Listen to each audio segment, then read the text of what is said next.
இன்பத்தில் பிறந்து இன்பத்தில் வளர்ந்து இன்பத்தில் மடிந்தவன் யாரும் இல்லை.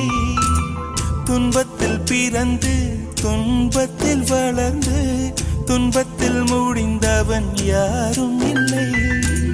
இன்பம் பாதி துன்பமும் பாதி இரண்டும் வாழ்வின் அங்கம். நெருப்பில் வெந்து நீரினில் குளித்தால் நகையாய் மாறும் தங்கம்.